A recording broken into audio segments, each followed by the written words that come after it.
എല്ലാ മാന്യശ്രോതാക്കൾക്കും നാക്കും വാക്കും ഈ പ്രഭാഷണത്തിലേക്ക് സ്വാഗതം.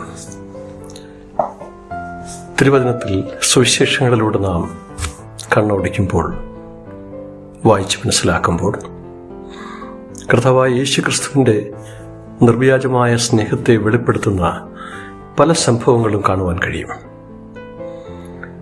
യേശുക്രിസ്തുവിൻ്റെ ഈ ഐഹിക ജീവിതകാലത്ത് ഭൂമിയിൽ ഒരു മനുഷ്യനായി ദൈവപുത്രൻ ജീവിച്ച സമയത്ത്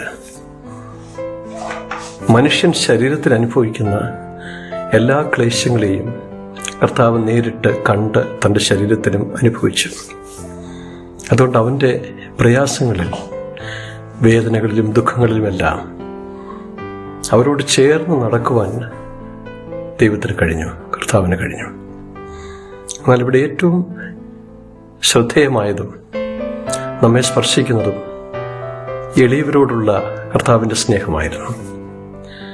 ആ സ്നേഹം വെളിപ്പെടുത്തിയതെല്ലാം തൻ്റെ വാക്കുകളിലൂടെയാണ്. ആശ്വാസത്തിലൂടെയും സമാധാനം നൽകുന്ന വാക്കുകളിലൂടെയും താൻ അവരുടെ കൂടെ ഉണ്ട് എന്ന് അവരെ ബോധ്യപ്പെടുത്തി.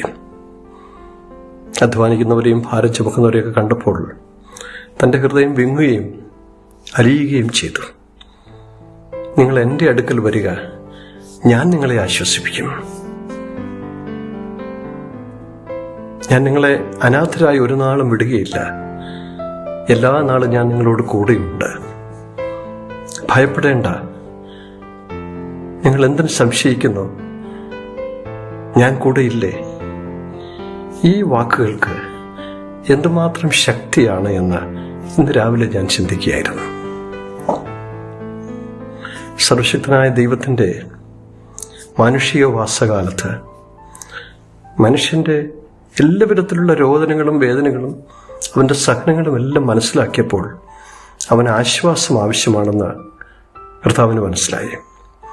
ആ ആശ്വാസത്തിന് വാക്കുകളും പ്രവൃത്തികളും കൂടെ ചേർന്നപ്പോൾ അത് മഹത്തായ സ്നേഹത്തിൻ്റെ പ്രകടനമായി മാറി.